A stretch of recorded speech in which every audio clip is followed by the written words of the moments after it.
آقای مهندس حسینی آقای صدامو دارین انگار؟ آقای دکتر فردی سلام، وقتتون بخیر. ما صداتون رو داریم.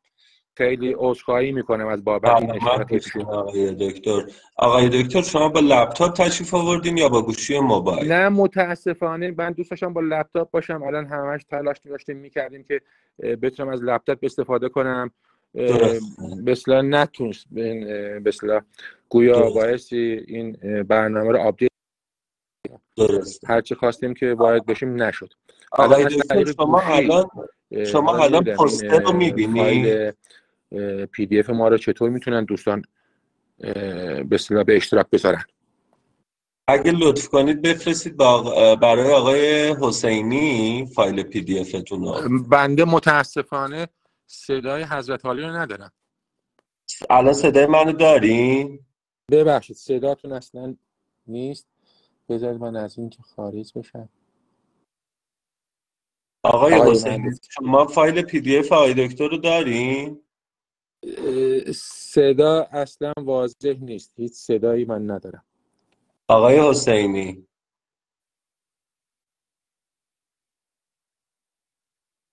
صدای بنده رو دارین؟ بله آقای دکتر، ما صدای شما رو داریم. ولی صدایی که من میشنوم اصلا صدای واضحی نیست. هیچ صدایی رو من دریافت نمی‌کنم به جز خش و خشی. ما صدای شما رو داریم آقای دکتر، فکر میکنم این کافی باشه. اگر آقای حسینی دوباره کانکت بشن.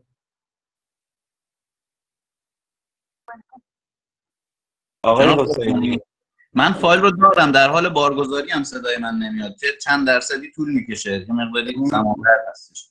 آقای مهندس حسینی من صدای شما رو الان دارم. بسیار خوب. از دوستان عذرخواهی میکنیم. حالا دیگه به هر حال یه مقداری از نظر اتصالات و اینترنت و اینها به مشکل برخوردیم. من سعی دارم که بارگذاری بکنم فایل رو. انشالله جناب مهندس توضیحات لازمه رو میدن. حالا از روی فایل بنده حالا ارائه رو یه صورتی پیش خواهیم برد. اگر اجازه بفرمایید تا این بارگذاری میکنه.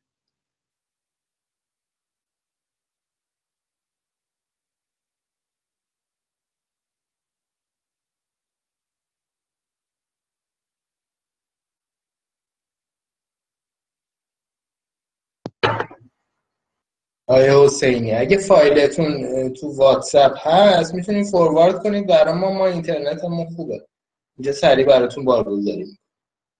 بسیار هم عالی میشه. صدای بنده رو دارید الان؟ بله بله. بنده هم دارم صدای شما عزیزانم. خب من خدمت جناب قربانی بفرستم، جناب قهرمانی بفرستم فایل رو. بله بله بله.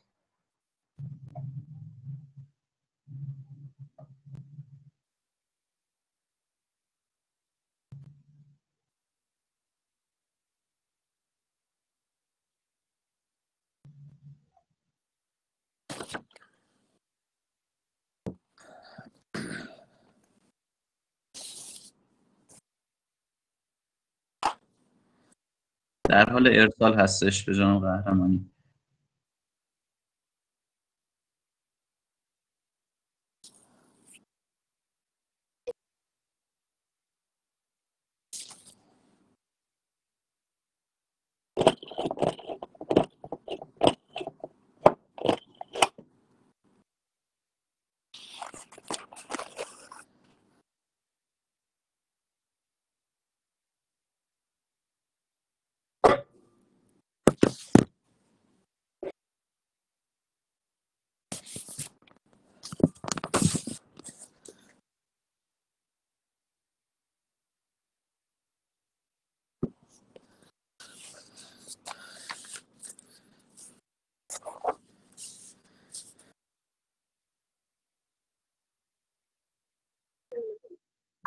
خب به صورت شفاهی شروع میکنیم. به هر حال عذرخواهی هم میکنیم از عزیزان و دوستان تا فایل بارگذاری بشه.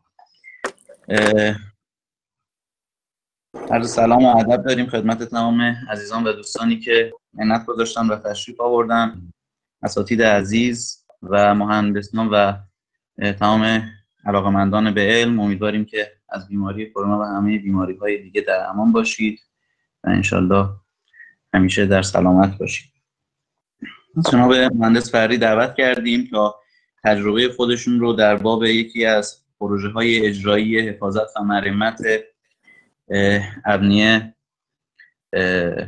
خدمت ایشون باشیم در موضوع برج مقبره برده که یک مرمت جامع و برون مرزی بوده که ایشون از سال 94 این پروژه رو در واقع تحویل گرفتن و دعوتی ازشون به عمل اومده بود که از طرف میراث فرهنگی کشور آذربایجان در خصوص مرمت این برج مقبره که از سال 94 ایشون با تشکیل تیم و جمع‌آوری اطلاعات اولیه و مطالعات دقیق استارت این مرمت و این پروژه رو زدن.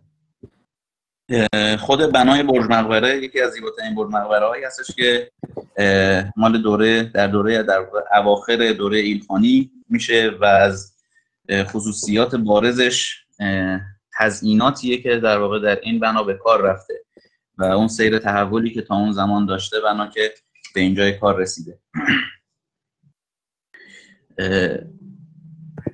حالا گوش جان فرا میدیم به جناب آقای مهندس فردی، معاون سابق اداره کل میراث فرهنگی استان آذربایجان غربی و استاد مندوب دانشگاه معماری، شهرسازی و هنر. آقای مهندس حسینی، من صدای شما رو ندارم دیگه. خوبه الان دارم. اینترنتتون یه مقداری با مشکل فکر کنم مواجه هستش. آره متاسفم. من میتونم شروع کنم. شما مقدمه کار رو شروع بفرمایید تا انشالله فایل هم بارگذاری بشه و پیش بریم. از تمامی عزیزان و دوستان هم عذرخواهی می‌کنیم بابت تأخیر 20-24 دقیقه‌ای که در واقع مجبور شدیم و فضا به ما اجازه این رو نداد. امیدوارم که به بزرگی خودشون ببخشن. در خدمت شما هستیم آقای مهندس. بله. به نام خدا عرض سلام و ادب دارم خدمت همه دانشجویان عزیز، مخاطبین محترم این وبینار. وظیفه خودم میدونم که ابتدا سپاس و تشکر ویژه‌ای داشته باشم از برگزار کنندگان این وبینار، به خصوص معاونت محترم پژوهشی گروه مرمت احیای بنا، انجمن علمی مرمت دانشگاه شهید بهشتی، همچنین از رئیس گروه محترم مرمت دانشگاه شهید بهشتی جناب آقای دکتر ندیمی و همچنین از استاد محترم درس سمینار بررسی تجارب مرمت جناب آقای دکتر رئیسی تشکر می‌کنم. همچنین تشکر ویژه‌ای دارم از دانشجوی خوبمون جناب آقای مهندس سید جمیل حسینی که زحمت این فرصت رو برای ما فراهم آوردن که در خدمت دوستان عزیز باشیم. خوشبختانه بعد از فراغت کاری که کار اجرایی داشتم در میراث استان آذربایجان غربی، سال 93 از طریق دوستانی که در کشور آذربایجان داشتم دعوت شدم به آذربایجان و برای بازدید از برج مقبره‌ای از شهر باکو به شهر برده که حدود 300 کیلومتری جنوب غرب باکو در ناحیه قره‌باغ قرار گرفته رفتیم و نهایتاً برج مقبره‌ای رو که بسیار با شکوه بود و همینطوری که دوستمونم عرض کردند مربوط به سال 722 هجری قمر طبقتی که داشت فرماته شده بود، ولی متاسفانه این بنای ارزشمند دوره اسلامی در دوره ایلخانی بود، بنا شرایط مطلوبی نداشت، هرچند که در دوره‌هایی چه دوره اتحاد جماهیر شوروی هیئت‌هایی بر یک سری اقدامات که میشه گفت که سازه‌ای بود و به صورت استحکام بخشی بود انجام داده بودند. هرچند این کارا خالی از ایراد اشکال نبود، بسیار زیادی بر خود همچین کار حالا خوبی که انجام داده بودن بندی بود. اینا استیبل بود و پایدار، ولی خود بنا فوق العاده آسیب دیده که در گزارشی که عرض میکنم تصاویر وضعیت من خواهید دید.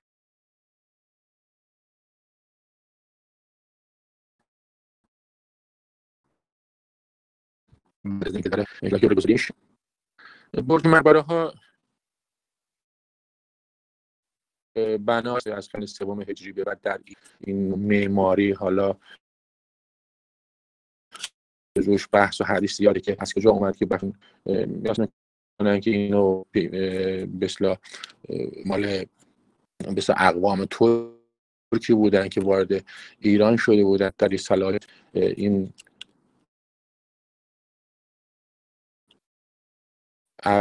در ایران به نمو پیدا کنه. امروزه اکثر طبقه ما به شهر شمالی و شمال غربی ما این برج مقبره ها پراکنده هستند.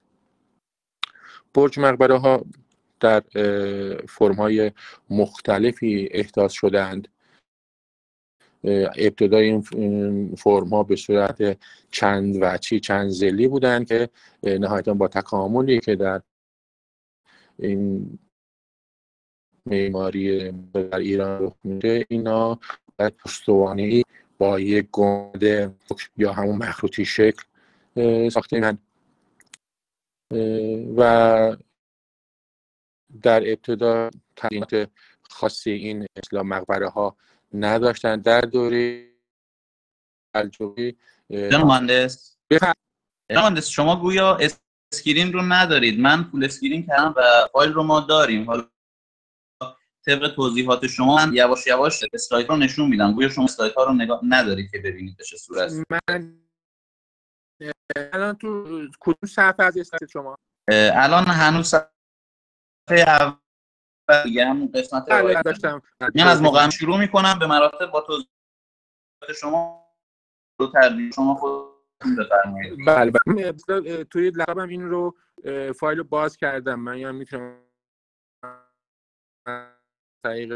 بله همون مقدمه رو داشتم عرض میکنم خدمت. بسیار خوب، شما بفرمایید. صفحات به خاطر زیغ وقت سعی میکنم که سریع از مقدم برسم. فقط میگم که قدیمی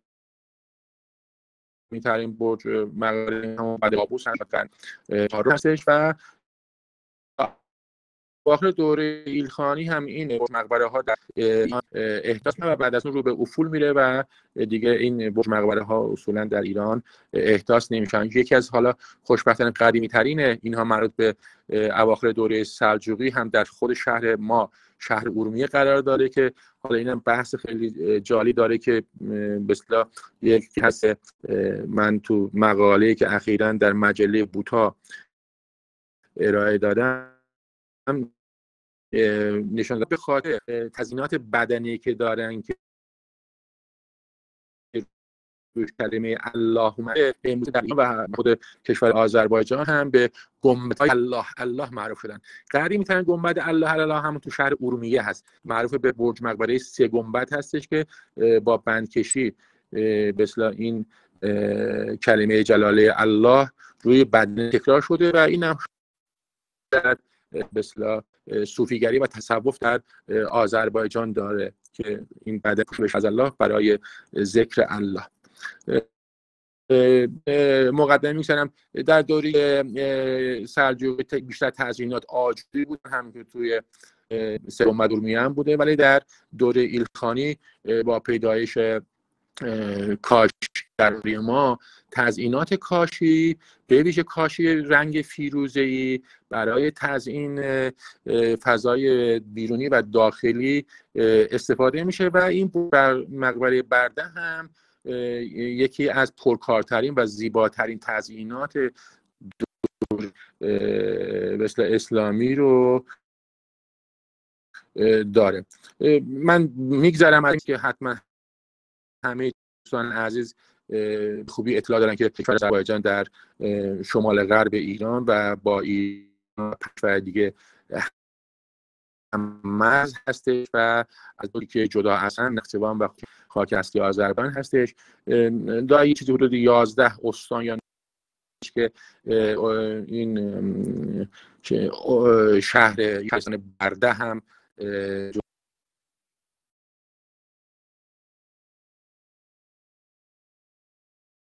آذربایجان حس میاد. شهری زیادی داره به لحاظ تاریخی باستانشناسان اونجا حفاری‌های زیادی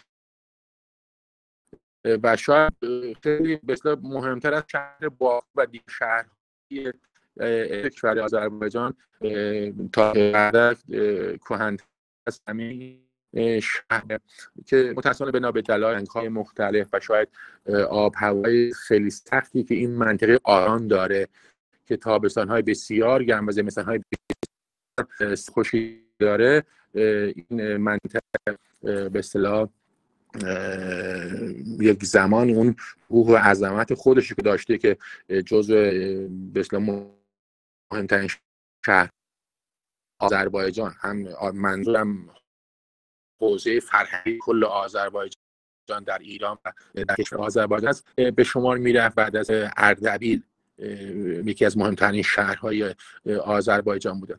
نهایتاً در اشعار دامه گنجوی در شاهنامه فردوسی که به اصطلاح فایلی هم که هست من دیگه قرائت نمی‌کنم، اسم و نامی از برده همه جا برده شده تو اکثر نقشه‌های قدیمی که در نقشه‌های سرنامه‌نویسان و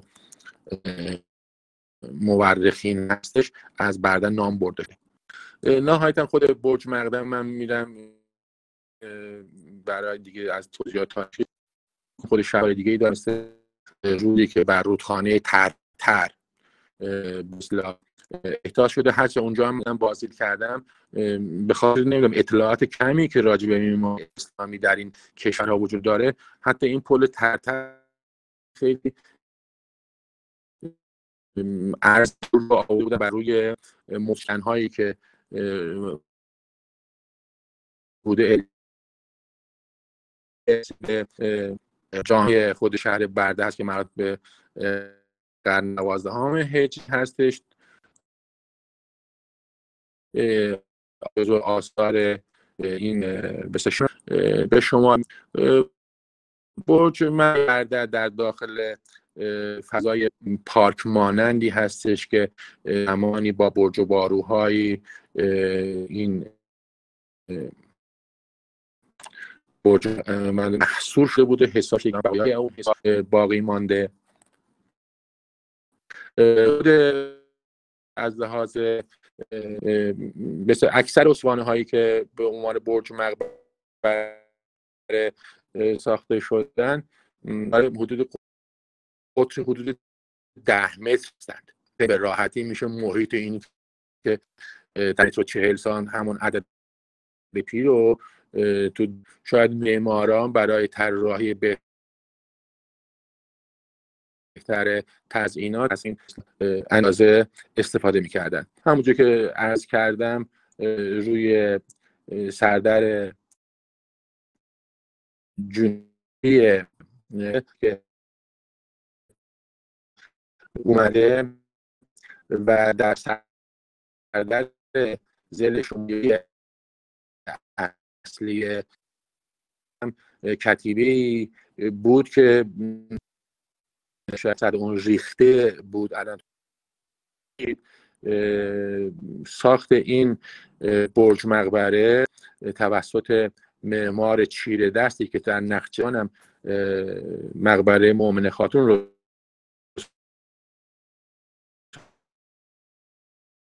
ساخته بود تحقیق نخجانی هست. در اکثر برج مقبره هایی که من دیدم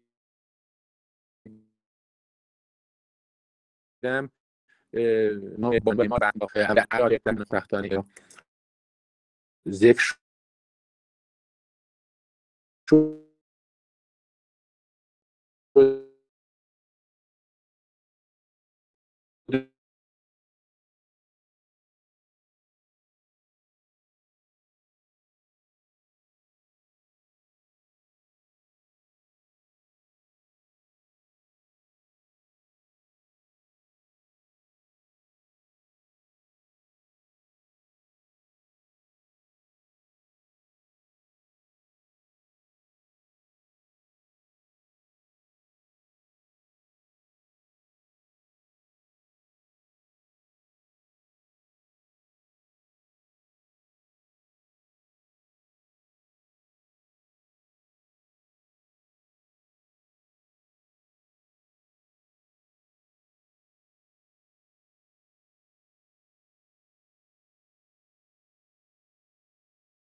خود گنبد و کاملکا 15 متر میشه و همونجور که عرض کردم این نوع بناها چه در ایران یا در خارج از کشور که مشابهش در حتی ترکیه امروز هم هستش، اینا دارای دو تا فضای مجزا از هم هستند.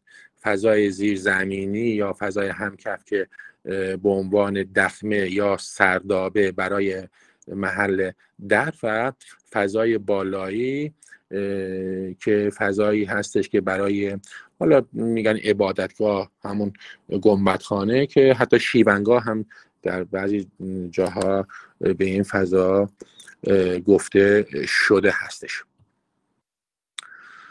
فضای گنبدخانه فضا خودش به صورت استوانی از بیرون به صورت استوانی و دایره شکل است، ولی در داخل با یک ضخامت حدود 1.40 سانتی فضای داخلی به صورت 10 ضلعی منتظم هستش که این 10 ضلعی منتظم فضای داخلی گنبدخانه با اجرای گچبری به صورت قطاربندی مقرنس به 20 ضلعی تبدیل شده و به دایره و نهایتا یک گنبد عرقچینی بر روی فضای داخلی گنبدخانه اجرا شده هست و بعد از اون گنبد رک یا مخروطی شکل به عنوان پوش دوم روی این گنبد فضای داخلی اجرا شده و یعنی دارم میخوام بگم که این به صورت دو پوش هستش که در اکثر خیلی از این پوشش بیرونی به دلایل مختلف، به دلایل اقلیمی، نرسیدگی به شرایط اینا، تا اکثر شهرهای ایران این گنبد بیرونی مثل همون سه گنبد ارومیه هم از بین رفته، فقط همون استوانه باقی مانده. این استوانه هم که من میگم به این چون به فرم برج بارو هاست، به این خاطر است که به اینا برج مقبره میگن. برج به این لحاظ که این فرم همین استوانی شکل داره، ولی یکن فضای سردابه بنا به صورت دو تا مستطیل متقاطع هست، یعنی یک فرم چلیپایی شکل میده. ارتفاع حدود هست این فضای سردابه که فقط برای به منظور دفن متوفی استفاده میشه و استفاده گیرده نشه. واسه همین هم هستش که این فضا رو کوچکتر و ارتفاعش رو کمتر میگرفتن و پلن این فضا رو اگه تو تصاویر ببینیم این به صورت چلیپای شکل است. آقای مهندس حسینی تو تصویرها مرتب میریم دیگه نه؟ آقای مهندس حسینی صدای بنده رو دارید؟ بله استاد صدا شما هست، بنده نمیتونم صحبت بکنم چون تصاویر بله. ما اون عنوان ها رو ذکر بکنید قبل از توضیح یا میان توضیح، بنده همون تصویر رو من الان روی اسناد تصویری هستم. روی این بحث الله هم یک مقدمی عرض کردم، دارم روی این به اصطلاح معقلی الله داشتم توضیح میدادم که طرح گرافیکی هم داریم نشون میدیم. بله کلمه جلاله الله. الان من اون قسمت رو میارم، نمیتونم صحبت بکنم ولی اون قسمت بله. پس اگه مشکل نیست من همینطوری ادامه میدم، ان شاءالله که مشکل نیست. هر جا مشکلی هست عکس‌ها که توضیحات گفت نوشته شده رو بخونید کدوم قسمته، بنده همون قسمت‌ها رو همون تصاویر اسلاید رو نشون میدم. باشه بنده الان همون دارم روی الله دارم صحبت میکنم.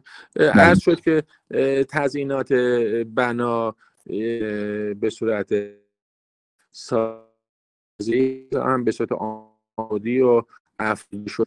تزیینات بدنه بیرونی یه چیزی حدود 200 تا کلمه الله هستش که به صورت 4 گوش و چرخان این الله ها روی بدن تکرار شدن به صورت کوفی بنایی که تلفیقی است از آجر و آجرهای لعابدار فیروزه‌ای هستش که فوق‌العاده زیبا هستند. این نوع تزیینات در بقعه شیخ صفی اردبیل، در بقعه ورزگان و خیلی از بقعه‌های دیگه و مقبره‌های دیگه هم هست که عرض شد که به این منظور هم هست، به اینا میگن گنبد الله. و قبل از اینکه ما به مرمت رو شروع کنیم به اینجا میگفتن به زبان ترکی آذری برده توربسه، ولی بعدن تابلوی زدن اینجا رو گفتن که الله توربسه و خوشبختانه اینجا هم به نام الله این به اصطلاح الان داره تو شهر و آذربایجان معرفی میشه. گفتم که قدیمی ترین گنبد الله همون 3 گنبدی هست که در ارومیه وجود داره. من میرم صفحه بعد، دارم پلن باز گنبدخانه یا همون همچف رو دارم نشون میدم که خدمت دوستان همینجوری که باز رو پلن مشخص است که فضا دارای تاق‌نماهایی است که تو پلان مشخص 10 ضلعی هستش. موضوعات جالبی هست. حالا نمیدونم دوستان حلقه هایی رو داخل این پلن میتونن ببینن. روزی که ما رسیدیم این گنبدی که روی سرداب اجرا شده بود که پشت گنبد میشد کف گنبدخانه، همجور رها شده بود و این دوستان ما در آذربایجان قبول نمی‌کردن که کف داخل مقبره بایستی مسطح باشه. کف به صورت یک به اصطلاح نیمکره‌ای بود که در داخل دیده میشد، یعنی نمیشد در داخل به راحتی راه رفت. هرچه بنده اصرار میکردم که آقا من اینقدر دیگه برج مقبره تو ایران و ترکیه دیدم، امکان نداره اینجور باشه. توی مرمت ها یه همچین اتفاقی افتاده که اینا نتونستن پر کنن. نهایتا خوشبختانه با رایزنی ها و شوراهایی که تشکیل دادن اینا مجاب شدن که با پر کردن از طریق مصالح سبک مثل پاره آجر و اونجا هم کمتر پیدا میشد که پوکه معدنی روی این برجستگی بریزن و کف گنبدخانه مسطح بشه که بشه هم راحت فرض کنید عبادت بشه یا اینکه اونجا تردد کار بشه.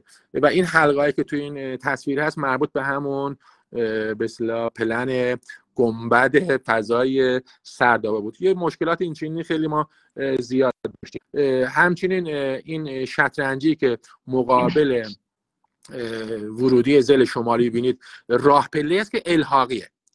این خواهی میکنم هیچ ایدی نداریم وسط صحبت قدیم، ما از اون اول تقریبا چیزی نداریم. بعد از مقدمه صفحه نمایش اشتراک گذاشته شد ولی مثل اینکه قطعه. الان هیچ کدوم از دوستان دارن.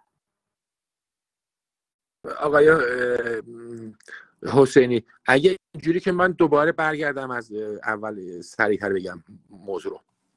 آقای مهندس عذرخواهی میکنم، یک مشکلی که هست اینه که فکر کنم ما هیچ کدوم اشتراک نداریم اینجا، به خاطر همین برام اسلاید نمیاد. اشتراک بنده هم از بین رفت، نمیدونم این مشکل سیستم بود، وگرنه من اشتراک داشتم شیر اسکرین کرده بودم، نمیدونم به چه صورت حالا از بین رفته این اسمم. جناب قهرمانی.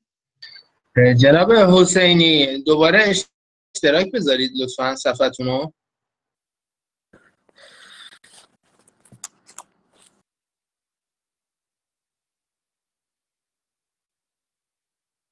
خب الان دوستان دارن؟ الان من که دارم، بقیه دوستان دارن؟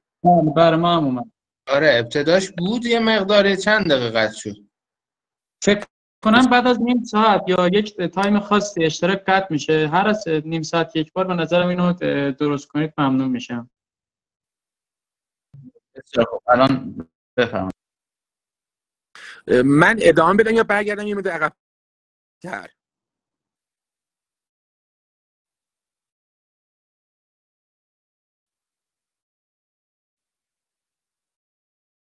شما پلان سرابر هستین اصلا؟ این پلان سرداب مقبره که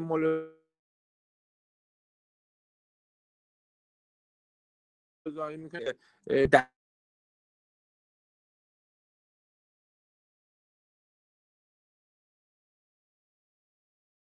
اصر تصویر داخل تقریبا هیچ مقبره ها حتی اگه ورودی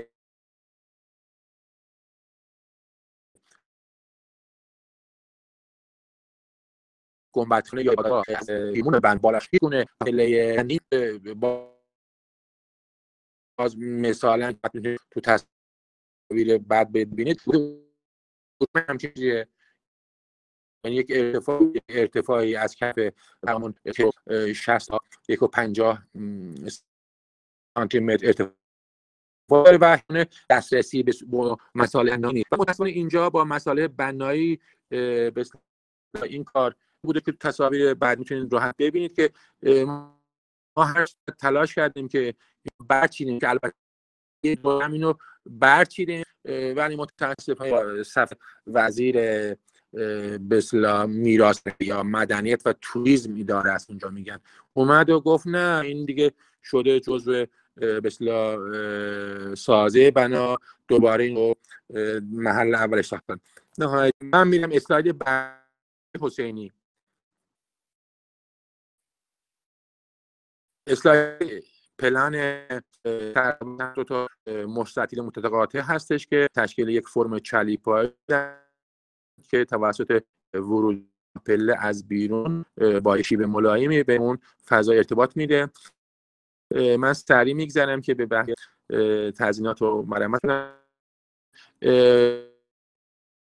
بوش های طولی رو ببینید، اون راه دسترسی فضای پایین سردابه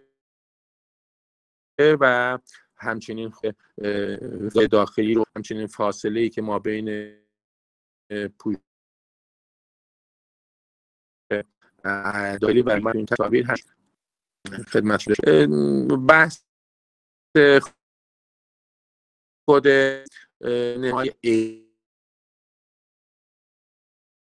ایوان رو داریم که همین هست که اون دیوار سومی که برای قوس وسطی دارای تزیینات باز معقلی هستش که طرف با کاشی هستش که به گلچین در سقف این ایوان ها کار شده.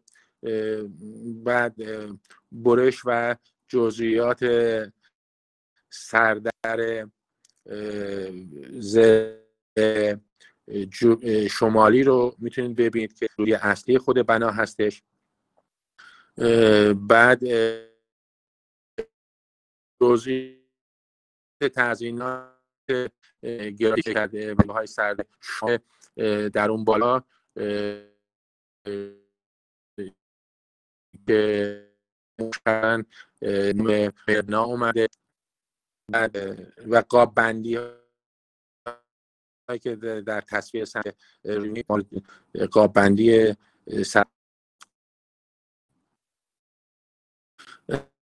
تصویر اصل تصویر نشمند قدیمی رو شما در سمت راست میبینید که سنگ‌های کوچینی مشخصاً از بین رفته که از بین نرفته. متأسفانه در ادوار مختلف این سنگ‌های تراشدار که کیفیت خوبی هم دارن از بدن جدا میشن و در ساخت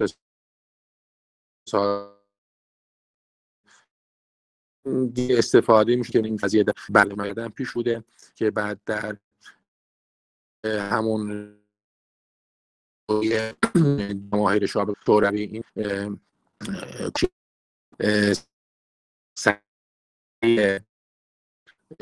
های برج مقبره با مرمتو سازی میشه بشه از اون وضعیت نوعی آسیگاریت که فضای داینی مشاهده بکنید به فضای ورودی جنوبی هستش. این بره یکی از کارهای بسیار مهمی که همون مقری‌های کارشناسان دهه میلادی 1904 رو خیلی دوستان از این دوستان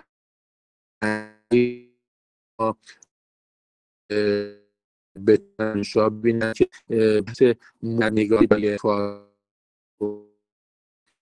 مرحله فوق از اصل تاریخی بسیار بسیار با ارزشی هستن در همیشه تاریخ میتونه آن سندی برای اجرای کارهای رشد مرمتی از اینها استفاده شد.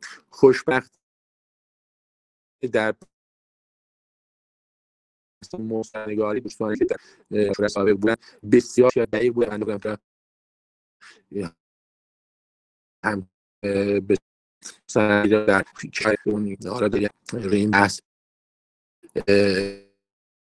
شدری فقط طبیعی رو میتونید واقع جزئیات فوق ظریفی تمام جزئیات از اینا سازه رو اینا مستند کردن. من دارم دونه دونه نشون که مربوط پلن با خانه و سردابه و جزئیات گذاری پودهای افوای و آب که بر روی بدن مستند نگاری نامه شده.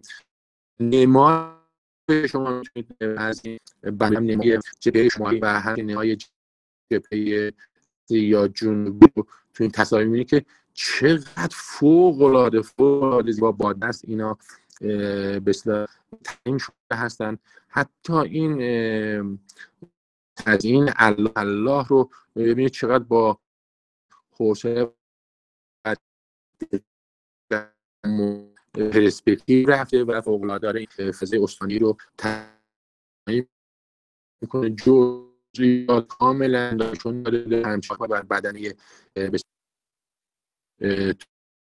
این. من همیشه به دانشجوام این داده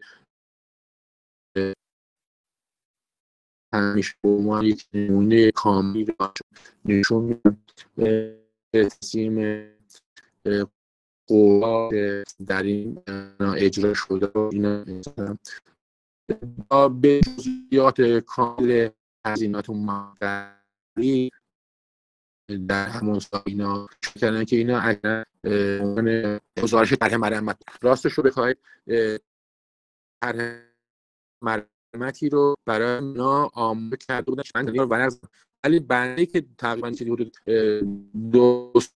2-6 ماه تا سال کار می‌کردم هنوز اون گزارش طرح مرمتی که ما باید استفاده می‌کردیم به دست ما نداد. آوردم می‌بردم فردا میاریم پس فردا میاریم و بنده کارهایی که انجام میدادم اساس همین موسیقی‌هایی که به نظر ارزش‌تر از کار اون بوده استفاده می‌کردم. جزئیات رو میتونید توی این مستندات ببینید که چقدر با دقت ترسیم شده هست بدونه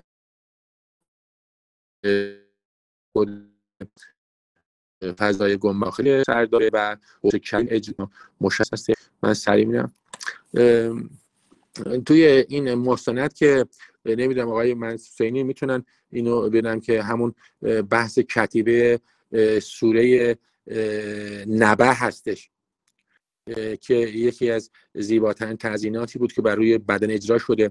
این کتیبه های که در برج مقبره ها تو اکثر یعنی همشون من اونجایی که حالا خودم دیدن، این کتیبه ها بیشتر از گوشه سمت راست پایین ورودی شروع میشد و یا به صورت قاب بندی بر ورودی میچرخیده که اینجا همونجوری که تو این تصویر انشالله که شما هم دارید ببینید این کار در این بنا هم بهشت انجام شده بوده. با بسم الله الرحمن الرحیم سوره نبأ که سوره های زیبای قرآن هست شروع شده، اومده بر قاب دور ورودی جبهه شمالی که ورودی اصلی هستش چرخیده، بعد روی بدنه روی پایه سنگی مقبره هم چرخیده، دوباره روی سردر جنوبی و نهایتا به همون بازی سوره برگشته. کتیبه با خط کوفی بسیار زیباست که ادامه میرم اسلاید بعدی نشونتون خواهم. از حروف این کتیبه کوفی رو توی به مستندی که تهیه شده حتی نمیتونم این حروف به اصطلاح علای عربی بخونه، ولی با تمام جزئیات همه حروف و کلمات رو اینا ترسیم کرده. این حروف جور هست که به زمین کاشی فیروز رنگ اجرا شده که باز هم میتونید حروف رو در اسلاید بعدی ببینید که حروف کوفی هستش که با آشیده باز و نهایتاً به بدنی به صورت عمود افزوده شده. جزئیات یک آجرکاری معقلی یا اینجا کوفی بنایی است. وقتی که کوفی به صورت آجر و تلفیق اجرا میشه به عنوان خط کوفی بنایی ازش اشاره میشه. در سردر ورودی شمالی کلمه عثمان هم در یک قابی نوشته شده و تکرار شده هستش. حتی خود قطعات آجرهای استفاده شده با برش‌ها و رنگ‌هاشون هم تو این مستندنگاری که فوق‌العاده دقیق و زیبا با تمام جزئیات و اندازه‌گذاری اومده. اسلاید بعدی ترسیمی است از نمای مقرنس زیر گنبد که میتونید ببینید. من دیگه سریع همه اینا رو آقای حسینی پیشم فقط روی این تصویر رنگی طرح مقرنس های زیر گنبد رو میخوام نشون بدم. فوق‌العاده دقیق و زیبا بودن. فقط بخشای تحتانی این مقرنس ها باقی بودن که توسط استاد بسیار بزرگواری که از مشهد با ما همراه شده بودن بر این تصویری که از این مستندنگاری بوده تونستن که قالب اصلی که تو تصاویر بعدی خواهیم دید بر اساس همین طرح برش پلن نمای مقرنس قالب اصلی این مقرنس رو به اصطلاح بسازن. هرچند بعد از اینکه ایشون رفتن من متوجه ایراداتی تو این قالب شدیم و اصلاح کردیم و نهایت من سریع میگذرم دیگه از این مصندگاری فقط خواستم همه دوستان توجه داشته باشن که چقدر دقیق و فوق‌العاده زیبا این مصندگاری با دست در اون موقع انجام شده و حتما ما بایستی یاد بگیریم اگر در بنای کار میکنیم با همین دقت و جزئیات بنا رو بتونیم مستندنگاری بکنیم که هم برای کار خودمون هم برای آیندگان اینا اسناد بسیار ارزشمندی خواهند بود. آقای حسینی مشکلی که نیستی فعلا؟ نه خیر، بسیار عالیه. گویا شما ادامه بفرمایید. هر از چنگاری هم بگید روی کدوم تصویر هستید که بنده اشتباها من دارم این مصندگار دیگه ازش میخوام یواشاش خارج بشم. بله من تصاویر رو دارم نشون میدم. میرسیم به یک طرح گلندازی که اونم میخواستم توضیح بدم. آخرین اسلاید مثل همین مصندگاری همکاران آذربایجانی بود. دانی شما یک قاطی از گنبدو آقای حسینی؟ بله روی اسلاید توضیح بفرمایید. بله یکی از مثلا این اسنادی که اونجا بود و دوستانم به این خیلی داشتن توجه میکردن، همین بحث چیدمان پوشش بیرونی گنبد اصلی این برج مقبره بود. همینجوری که در این سندم شما میتونید ببینید، طرحی که در همون مثلا قرن 20 1954 به بعد پیشنهاد شده بود برای اجرای این گنبد، همین طرحی است با نقوش هندسی یا گلاندازی که شما ببینید. چون من هم مثلا نمونه های هیچ نمونه به این فرم رو در گذشته یا در معماری دوره ایلخانی ندیده بودم و مطمئنم بودم که این امکان یه همچین فرمی نیست و اینا فقط بیشتر به بحث زیبایی و بزک کردن بنا توجه داشتن. خیلی مقاومت کردم که از همچین به اصطلاح شکل و تزیین پرهیز بشه. هرچند بنده تو توضیحات بعدی به اصطلاح حالا خواهید دید که چقدر خودم دخالت کردم روی تزیینات، ولی من سند داشتم. یعنی بدون اینکه بنده یک سندی رو روی بنا ندیده باشم کاری انجام نمیدادم، چون هیچ گونه ردی، هیچ گونه تصویری، هیچ گونه مدرکی از این نمای گنبد بیرونی یا نمای رکمون وجود نداشت. بهترین کار به اصطلاح یک کار نوتری هستش که حداقل نمونه های مشابهش در جاهای دیگه وجود داره. بنابراین با اصرار و پیشنهاد من قرار بر این شد که فقط به صورت ساده نمای بیرونی با آجرهای فیروزه لابدار و به صورت ساده و همین فرم رک اجرا بشه و از این کار ما پرهیز کردیم که کار بسیار اشتباهی بود اگه این انجام میشد. من از این جا خارج میشم.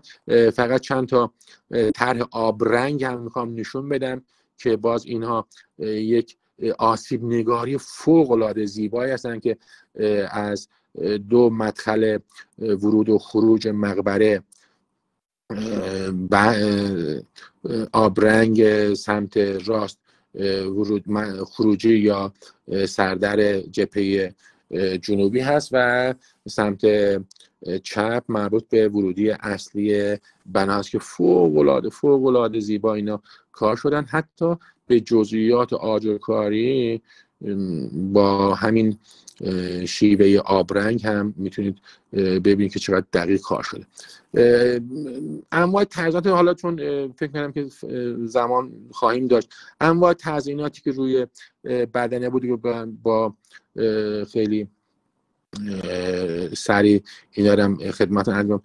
تزییناتی که روی بدنه، چون این بنا خیلی تزیینات متنوعی داشت، اشاره کوتاهی میدم. این تزیینات به صورت زنجیره هستش که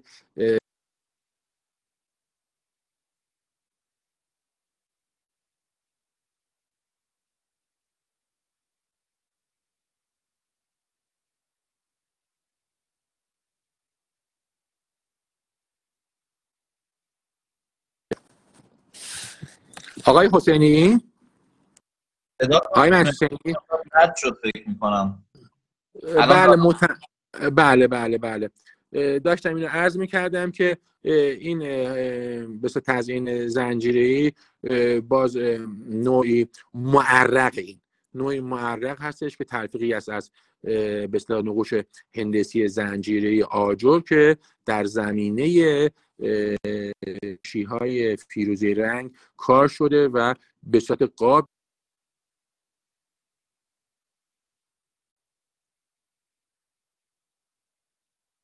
جناب مهندس صداتون قطع شده، صداتون رو نداریم ما.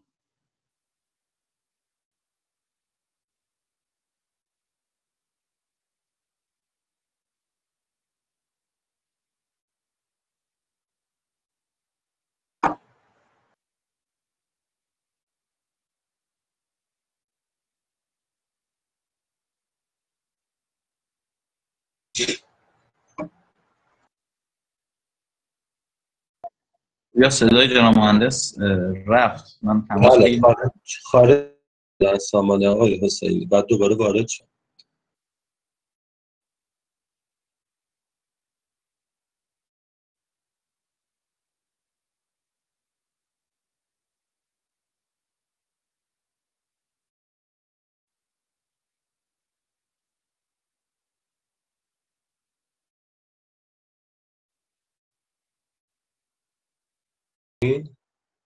بله صدای شما رو دارم بنده. تماس گرفتم که وارد بشم. شدن آقای مهندس فردی وارد شدن. خب آقا ببینیم صدای ما رو دارن یا نه.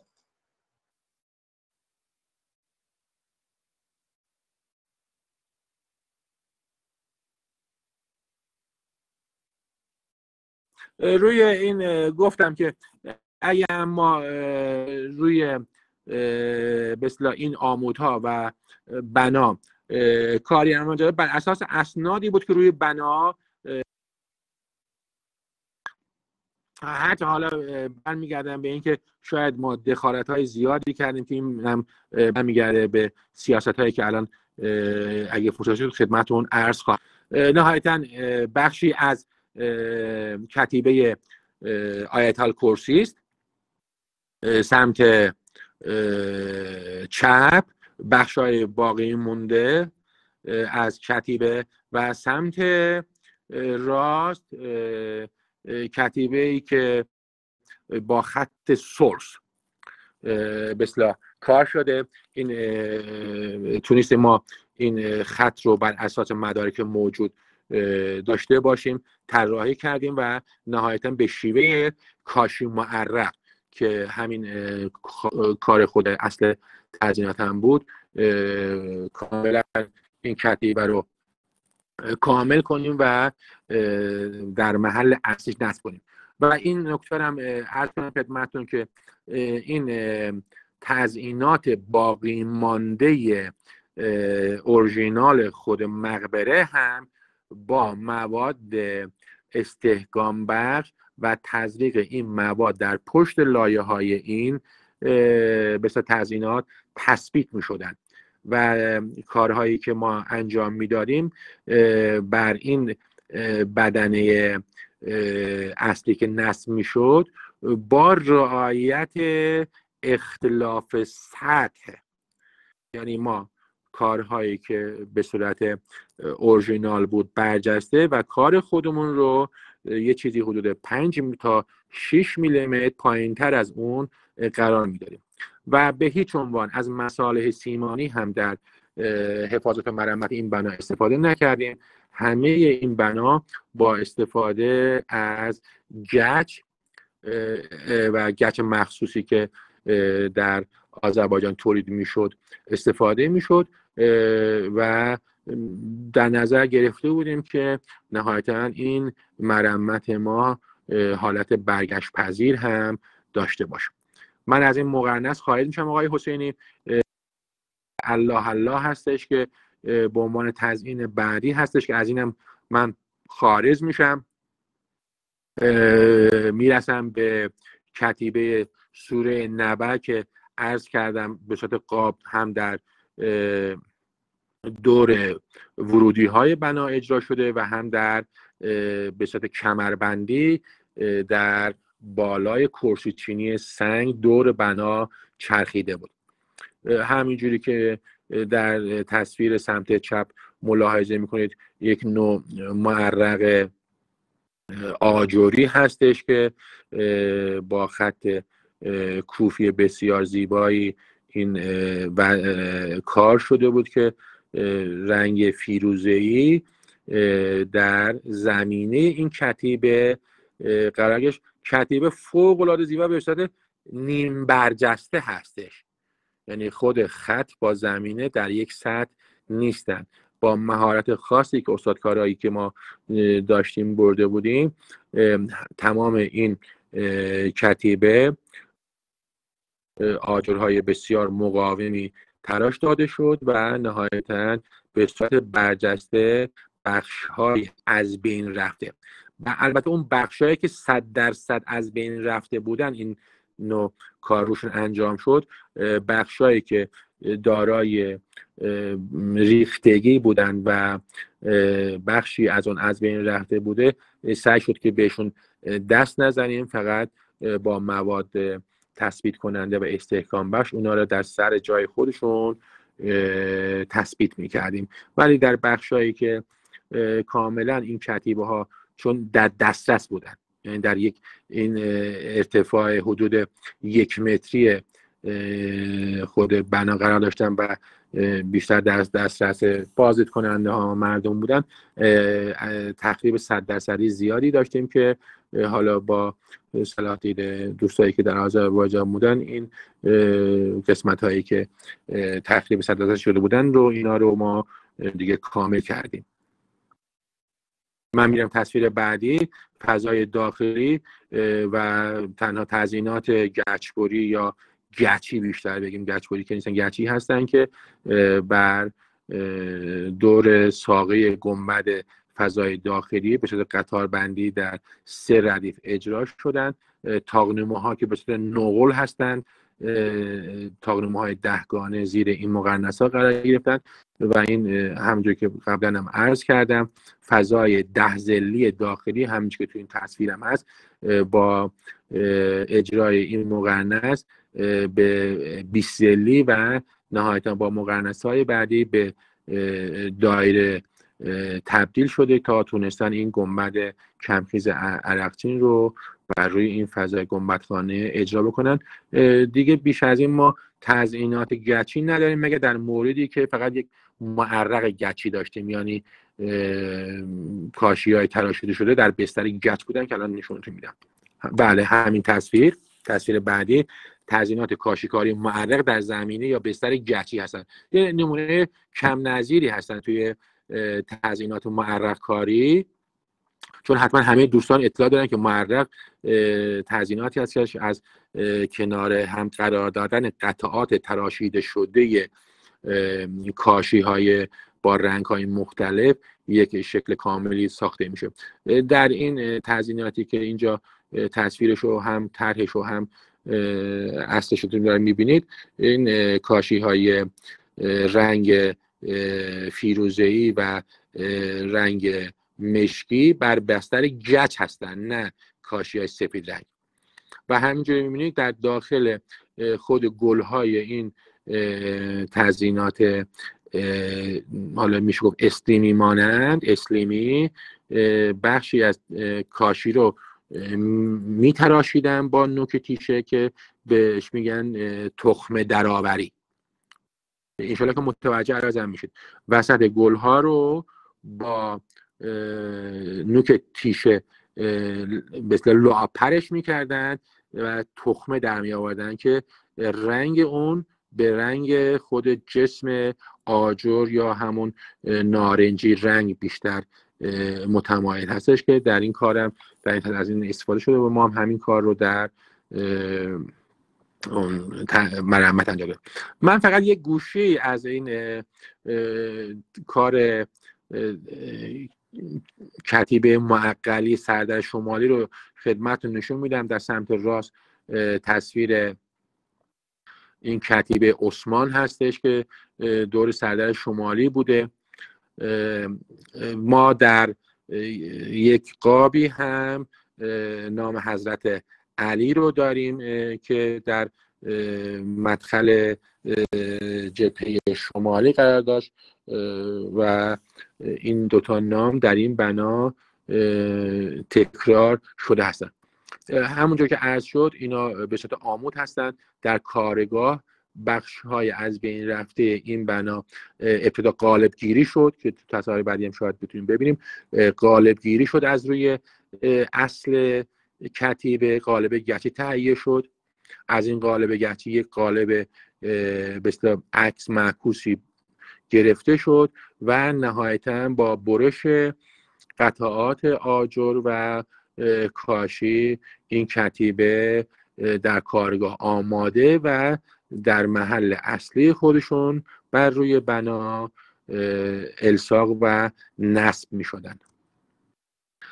من میرم روی تزیینات ورودی بنا که ما میتونیم این سردر ورودی بنا، مقرنس‌های آویزانی که بر روی ورودی ضلع شمالی یا اصلی هست تو این بنا ببینید و آسیب‌هایی که به شدت در اثر ترک و نشست این بنا بهش وارد شده بود رو تو این تصاویر میتونید ببینید. اکثر این تصاویر مربوط به تزیینات معرق‌کاری با نقوش هندسی بود که پس از تزریق، چون تصاویر بعد انشالله میتونیم ببینیم، پس از تزریق مواد استحکام بخش در داخل این ترک ها و پر کردن اونها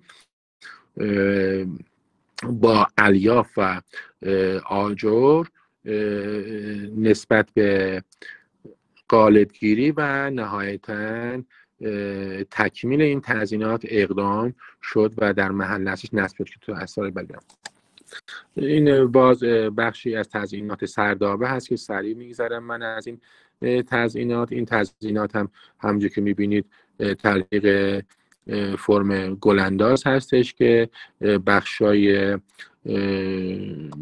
جلو یا همون زیر ایوان ها یا بخش کلیل آذرش کاملا ریخته بوده که با توجه به اسناد موجود اینها هم استحکام بخشی و هم مرمت کامل اساسی شد.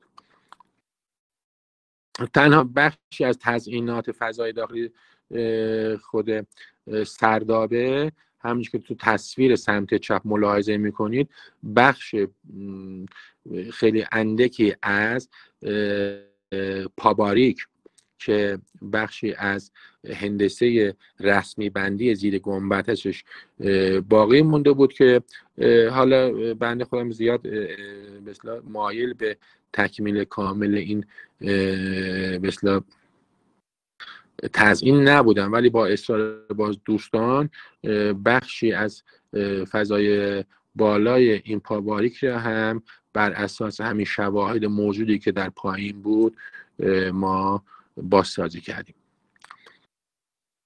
همونجور که باز می‌بینید کتیبه هایی هستن که در سردر اصلی یا ورودی جبهه شمالی شما میتونید ببینید.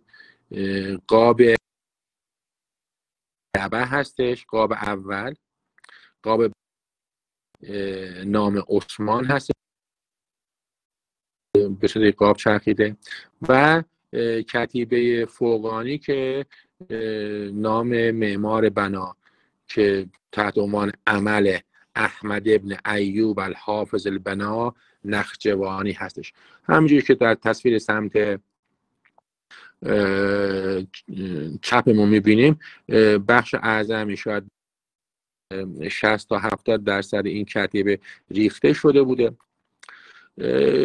خوشبختانه با توجه من خودم روی خطوط کوفی و خط سلس اینا یه مقدار کار کرده بودم، به راحتی تونستم این به اصطلاح کتیبه ها رو کامل بتونم بخونم از روی داغ کاشی. اشاره که متوجه عرضم شد. خوشبختانه کاشیکاری معرق به خاطر اینکه به صورت قالبی ریخته میشه از پشت کاشی ها، موقعی که این کاشی ها تخریب میشن یا می افتند، این فرم کاشی ها به صورت داغ در روی این من البته زحمت زیادی داشت این کار.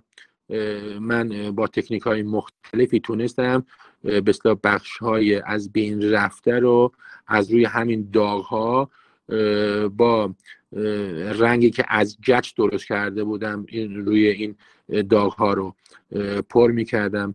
حالا با آزمون خطا نهایتاً به صورت کامل و خیلی خیلی دقیق تونستم این کتیبه رو کامل پیاده کنم، بنویسم و به دست دوستانمون بدیم که اینا رو با کاشی معرق بسازن و همونجور که عرض شد بخش‌های جدید رو با اختلاف سطحی که اون بخش فوقانی داره در محل خودش نصب کردیم. این هم بخش قسمت باقی مانده از کتیبه تاریخ ساخت هست. فی شوال سنه 20 همون تاریخ 722 هستش که خوشبختانه در تصویری که در سمت راست است شما میتونید داغ کاشی ها رو به راحتی ببینید. داغ کاشی ها به خصوص این کلمه اشرن، کاملا داغ کاشی ها اگه دقت بشه روی این کتیبه باقی بود که باعث شد بتونیم ما این کتیبه رو هم کامل بتونیم بنویسیم. باز این کتیبه برمیگردم به آقای حسینی. این اسلاید های بعدی رو بیایید که سریع بتونیم برسیم. کتیبه سوره نبأ هستش که بخشای باقی مانده اون رو تو این تصویر میتونید ببینید. یکی از زیباترین کارهای معرقی که در این بنا انجام شده معرق‌های برجسته هستش، یعنی اختلاف سطحی که روی کاشی‌ها نه آجر کاشی‌ها داده بودن یکی از کارهای بسیار زیبایی بود که من کمتر دیده بودم در تزیینات معماری اسلامی دوره ایرانیان. توی این بنا دیدم که چقدر زیبا میتونستن این معرق رو به اصطلاح به صورت برجسته هم کار بکنن. فورست نحوه به اصطلاح برداشتن کتیبه ها هست، نحوه باز برداشتن کتیبه سوره نبأ هست که دور بنا بود از به اصطلاح ورقه های نایلونی بسیار شفاف و با ماژیک هایی که پاک نمیشد دقیق اینا رو برداشت میکردیم و تمام جزئیات رو محلهای تخریب شده، محلهای افتاده، محلهای سالم، ترک‌ها رو روی این به اصطلاح ورقه های شفاف می نوشتیم. شروع عملیات میتونید ببینید که بخشای ریخته شده کتیبه الله الله دور گنبد رو توسط همکارای خوبمون که استادکارهای بسیار ارزشمندی بودن آغاز کردیم.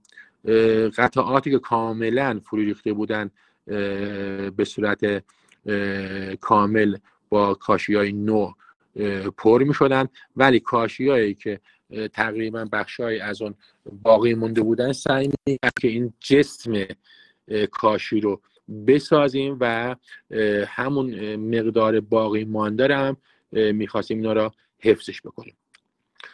باز میتونید این نحوه برداشت کتیبه ها رو ببینید توی تصویر سمت باز چپ. میتونید داغ کتیبه را ببینید که خیلی کمک میکنه برای برداشت این کتیبه ها. نمونه های خیلی کم، ما از این کار خیلی زیاد کردیم. این چند تا نمونه فقط نشون بدم که توی این برداشت به جزئیات کامل و تزیینات ما تمام جزئیات باید دقیقاً ثبت و ضبط شد که مال کدوم محل هستش که این کتیبه برداشته شده و فواصلشون و جاهایی که ریخته شده، جاهای تلک رو تو اینا می نوشتیم که بعد به دفتر می بردیم و روش کار میکردیم. باز نمونه های آیا حسینی که برداشت کردیم رو دارم من نشون میدم، انشاءالله که شما با هم هستیم. بعد باز این نمونه ها رو هست، اینا به دفتر منتقل میشه. توی دفتر اینها دقیقاً طراحی میشدن. حالا انشالله که با شیوه محرکاری اینا حاشیه زنی میشن، کدگذاری میشدن و با رنگ‌های مختلف مشخص میشدن که این قطع روی کاغذ به اصطلاح بعد که طراحی شد، کدگذاری شد، با برش داده میشه با چسب سیریشم روی کاشی ها. من برم نشون بدم. من دارم آقای حسینی جایی که به سیریشم دارم میزنم به کاشی ها و آجرها رو نشون میدم، میبینم. ادامه بفرمایید، بنده همه اسلایدها رو دارم نشون میدم. بله. این به اصطلاح قطعاتی که طراحی شده با چسب طبیعی همون سریش، چسب گیاهی هستش. البته ما یه نوع چسب حیوانی هم داریم بهش میگیم سریشم، اینا رو اکثرا با هم اشتباه میگن که از امشا که از حیوانات گرفته میشه، ولی این چسب که همه میشناسن یه سریش هستش، یه چسب گیاهی هستش که محلول در آب هستش. اینا کاغذها روی این کاشی ها و این آجرها چسبان نمی شدن و نهایتاً با دستگاه ها و تیشه ها اینا برش داده می شدن و آماده می شدن. این دستگاهی هستش که برای ساب و برش این قطعات کتیبه ها به اصطلاح استفاده می شد. همینجور که در سمت تصویر سمت چپ هم ملاحظه می کنید، این قطعات بریده شدن. به این قطعات زاویه داده میشن که وقتی کنار هم چیده میشن ملات گچی که پشتش ریخته میشه بتونه اینا رو بر بیاره و به صورت یک دست در بیاره. همونجوری که میبینید حالت موجود خود تزیینات بنا، قاب آجری دور بنا آماده میشه، کتیبه ها پشت و روی میز کار چیده میشن. حتما میتونید ببینید که کتیبه های کوفی از بودن و بستر خود کاشی ها دور این کتیبه رو گرفتن. فقط یه نکته شاید جالب باشه خدمتتون عرض کنم، برای اینکه بشه این کار بعد از اتمام برجسته بشه، زیر بستر کاشی ها رو از قطعات شیشه های 4 میلیمتری زیر اینا میذاشتن که از سطح خود به نوشته های کتیبا بالاتر قرار بگیره که وقتی برمیگردوندن قالب رو به صورت برجسته این کتیبا در می اومدن. این نکته بود که بسیار ظریف در اونجا کار میشد. همونجا که میبینید وقتی که کتیبا هم شد، اینا رو با آرماتور نمره 6 و 8 پشتشون رو به اصطلاح آرماتور میگذاشتن و همچنین دستک های میذاشتن که بتونن اینها رو حمل و جابجا بشه و از روی میز کار برداشته بشه، چون سنگین میشدن اینا. و نهایتا این کار که آماده شد، دوغاب گچ رو ابتدا به صورت رقیق و سپس به صورت غلیظتر روی این کتیبه تو این تصویری که هم میتونید ببینید ریخته میشد. و نهایتا این حالا مراحل بعدیش برگردوندن و پاک کردن کاغذ ها بود و نهایتا بخشی از کتیبه که آماده میشد به این ترتیب به بنا منتقل و در محل اصلیش نصب میشده. باز بخشایی از بدنه آجری رو تو این تصویر میبینیم که هم مرمت شده هم بخشایی که با ملات گچ و پودر خود آجر آغشته میشد به رنگ آجر در میاد تا خود آجر هم با اون ملات کامل بشن. یخشای ریخته شده و شکسته شده که باقی مونده بودن با ملات گچ و پودر خود گچی که به اصطلاح این گچ خورد و الک میشد تکمیل و کامل میشد. باز نمای بیرونی گنبد هستش که دوستان دارن کار میکنن روش. کار کامل شده رو میتونید در سمت به اصطلاح چپ کار ببینید. بیشتر برای اینکه کار ما هم این به اصطلاح امانتداری بشه، با کار قبلی به اصطلاح متفاوت یا قابل تمیز دادن و متمایز بشه، سعی میشد که همون اختلاف سطح رو ما رعایت بکنیم. اینجا همینجور که میبینید ترک‌های موجود ابتدا با وسایلی مثل پوار که باد تولید میکنه دستی، اینا از گرد و خاک خارج میشدن، سپس با آب شسته میشدن که گرد و خاکی نباشه. بعد با تزریق مواد استحکام بخش اینا ترکایی که ریز بودن پر میشدن و ترکایی که مثلا بیش از 2 سانتی متر یا بیشتر بودن با آغشته کردن الیافی مثل گونی همراه با تکه های آجر و در بستری از گچ اینا به اصطلاح با همدیگه آغشته می شدن و در محل ترک‌ها فرو داده میشن. این فرو میکردن تو این محل ترک‌ها که این ترک‌ها هم پر بشه. خوشبختانه عرض کردم به خاطر استفاده از به اصطلاح مواد مثل بتون در استحکام بخشی پایه گنبد از لحاظ استایی در وضعیت بسیار خوبی بود. نمیدونم تصویر خواهیم داشت یا نه. ما روی ترک‌ها شاهدهای گچی هم همون اول کار که رسیدیم شاهد گچی رو ترک‌ها گذاشته بودیم که توی این مدتی که داریم کار میکنیم اگه ترک‌ها فعال بودن که میبایستی تدابیر دیگه میاندیشیدیم. خوشبختانه در مدت این 2 سالی که ما اونجا بودیم روی شاهدهای گچیمون هیچ گونه ترکی ایجاد نشد و این نشانگر همین وضعیت پایدار خود این برج مقبره بود. ولی ترک‌ها با همین برگشتم هستن کاملا پر شدن و سپس تزیینات روش انجام شد.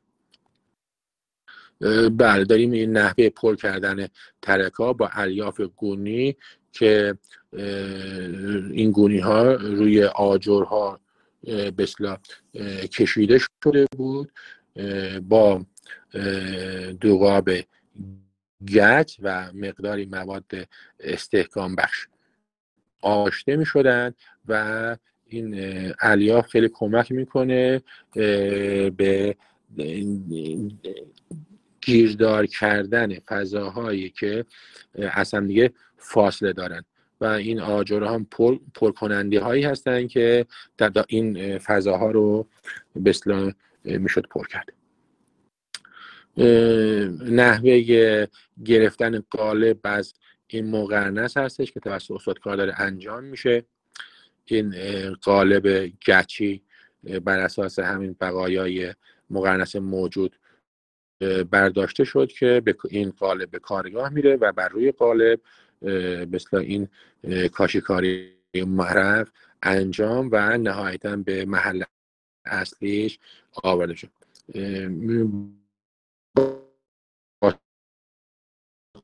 چقدر ظرافت دارن قالب رو کامل کردن و این قالب رو مجددا از محل اصلیش برمیکنند و به کارگاه منتقل میشه و این نمای کاملی از همون بخش فرو ریخته و ترک عمیقی که در مقرنس های سردر ضلع شمالی بود قالب گیری شد و نهایتاً به محل. اینجا هم بخشی از بسیار همون اسنادی که عرض کردیم مربوط به جمهوری شوروی سابق بود، ملاک عمل ما برای ساخت قالب مقرنس، چون مقرنس خیلی پیچیده‌ای داشت، حتی پیچیده‌تر از مقرنسی که دور گنبد سلطانیه در زنجان هستش. خیلی با آن شباهت زیادی دارن، ولی گنبدی که در اینجا کار شده خیلی پیچیده‌تر از اون بود. بر اساس پلنی که می‌بینید روی تخت گچی نصب شده، این قالب که می‌بینید به این ترتیب داره آماده میشه و میاد بالا که میتونید در سمت چپتون که تصویر منده هم هست اونجا ببینید این قالب زیبای مقرنس آماده شده. عرض قالب یه چیزی حدود 1 متر هست که نهایتاً 31 عدد از این مقرنس به اصطلاح ساخته شد و البته عرض کردم بخشای باقی مانده قدیمی مقرنس ها حفظ گردید و این بخشایی که کاملا از بین رفته بودن بر اساس سیاست کاری مرمتی که در کشور آذربایجان هستش این عامل شد.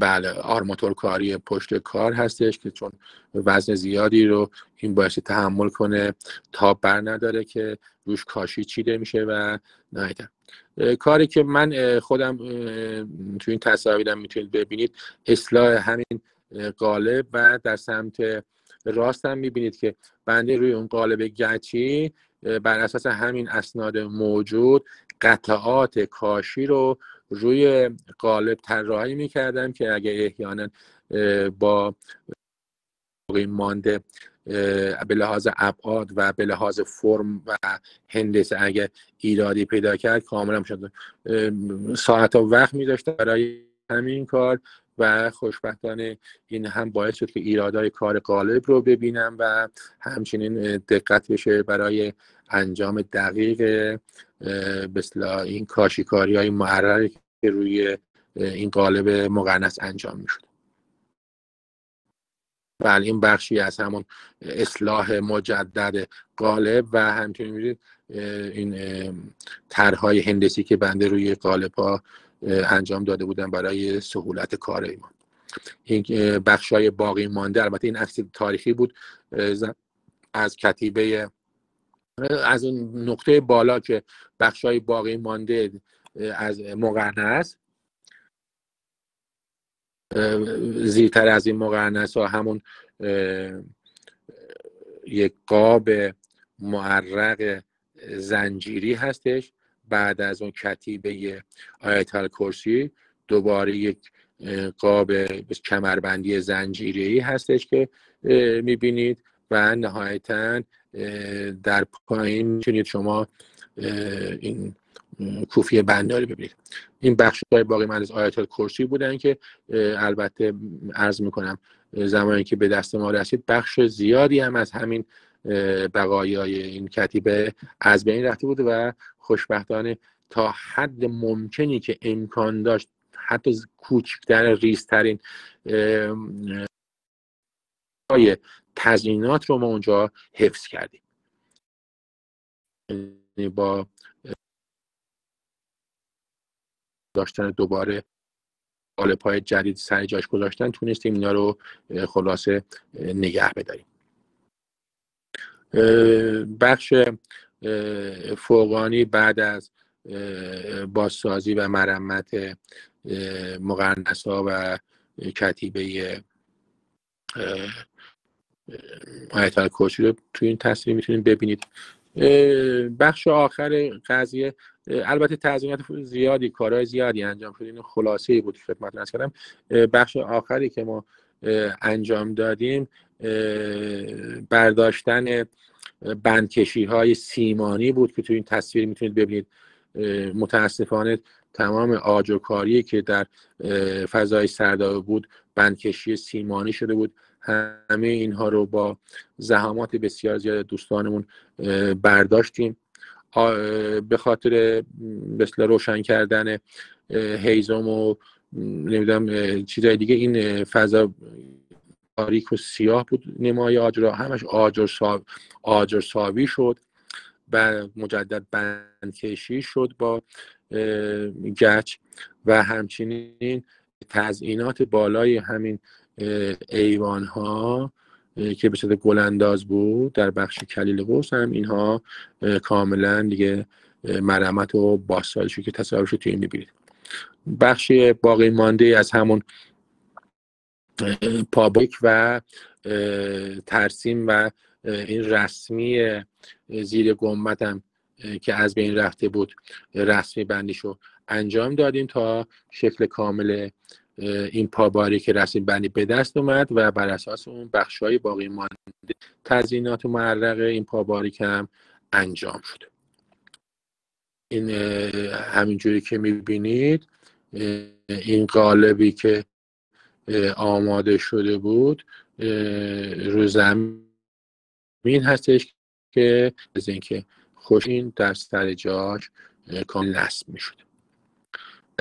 بعد از تکمیل یکی از پاباریک‌ها که 100% از بین رفته بود رو شما میتونید ببینید و نهایتاً میتونید این تزئینات گلانداز زیر طاق کلیل این فضای سردآورم این تا مربوط هستن به وضعیت به اصطلاح قبل و بعد از مرمتی که ما انجام دادیم. این نمای سمت چپ مقبره زمانی بود که به دست ما رسید و نهایتاً بعد از اتمام و برداشتن داربستا شما میتونید این برج مقبره رو ببینید. خیلی هم یه تیوی بود دیسی بود از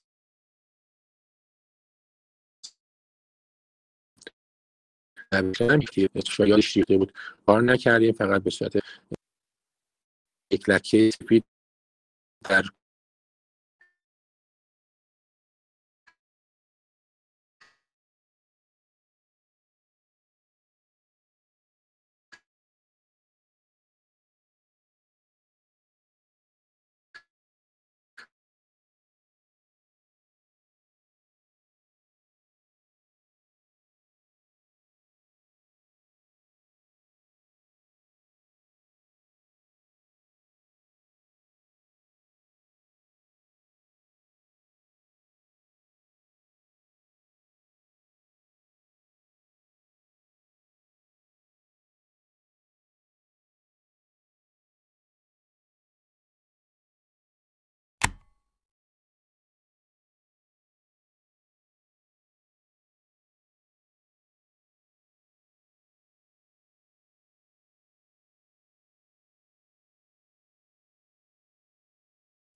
نکته‌ای مد نظرشون هسته عزیزانی که در جمع حاضر هستن، حالا دوستان اساتیدمون بفرمایید.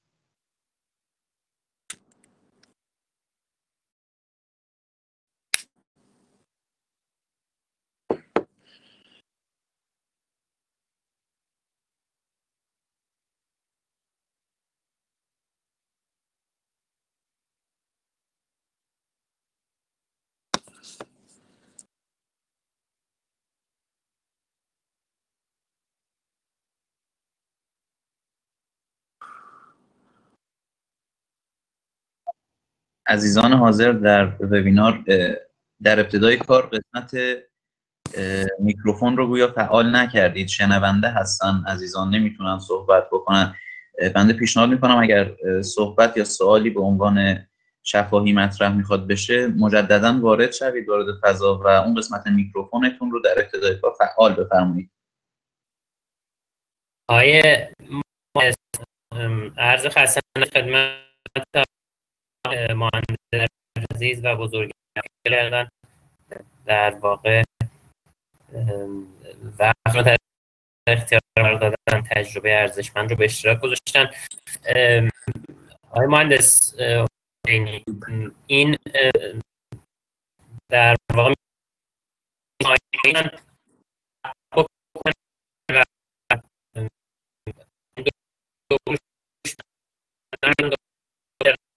من عذرخواهی میکنم، من صدا رو ندارم متاسفانه، قطع و وصل میشه.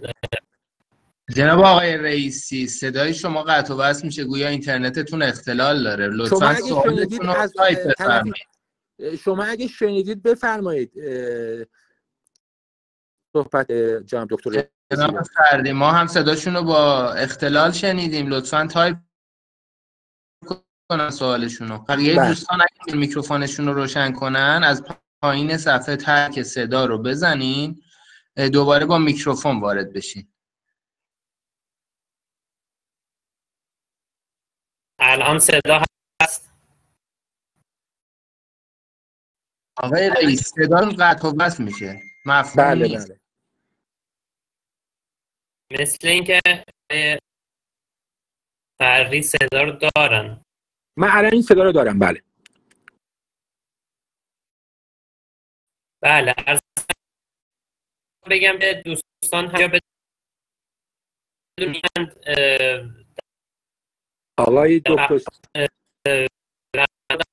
آقای دکتر متاسفانه قطع و وصل میشه در ادامه.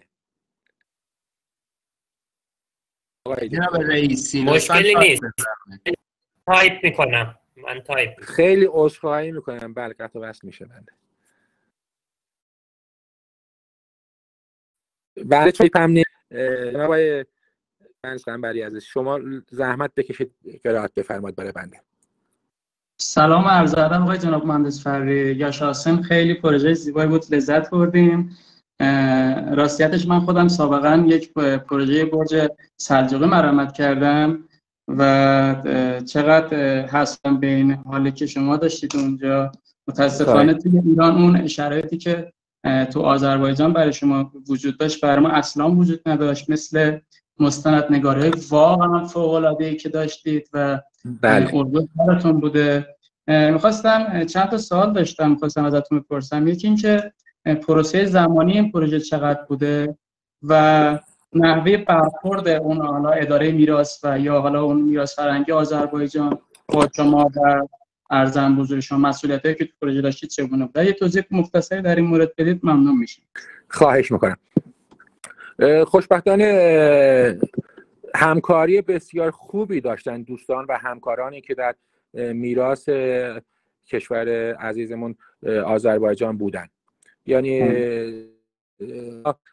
هر دو هم بازدید از کار رو داشتن، لوازمی که مثل نیستیم و با خودمون نداشتیم یا اینا به راحتی تهیه می‌کردن می آوردن. یعنی همکاریشون فوق‌العاده خوب بود. بعد شاید عرض کنم خدمتشون که این پروژه به خاطر سفرهای متعددی که ما داشتیم، چون نتونستیم اون ویزای کاملی رو بگیریم، ما اینو در حدود 5 فصل کاری، یعنی میرفتیم یه 2 ماه کار میکردیم، یه 10 روز برمیگشتیم، یه همچین کاری، یه چیزی حدود 2 سال و شاید 3 ماه طول کشید این قضیه. بله بیش از 2 سال ما در آذربایجان رفت و آمد داشتیم و خوشبختانه امکانات زیادی هم در اختیار ما گذاشته بودن، مثل سکونتگاه و نهایتا همکاری خیلی عالی بود. خیلی عالی بود. بسیار ممنونم آقای مهندس، بسیار لذت بردیم. استدعا میکنم، بندم خیلی خوشحالم امروز در حضورتون هستم. سلامت باشید.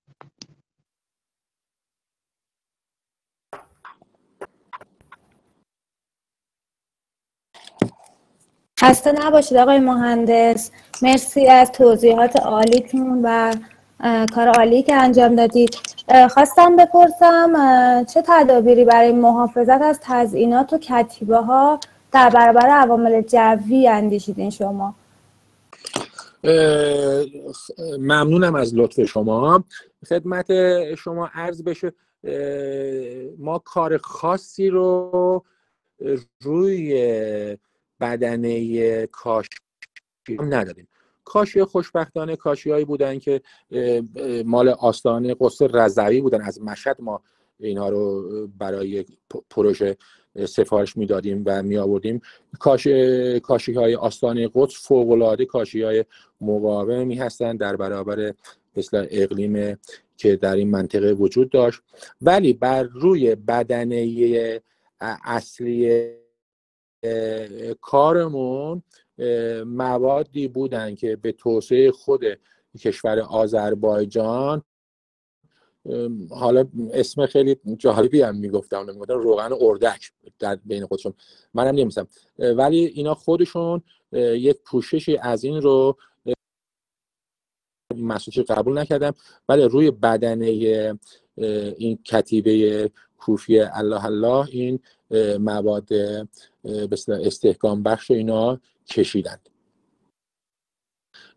نهایتا ما کار خاصی رو برای حفاظت بعدی بنا اونجا انجام ندادیم. خیر.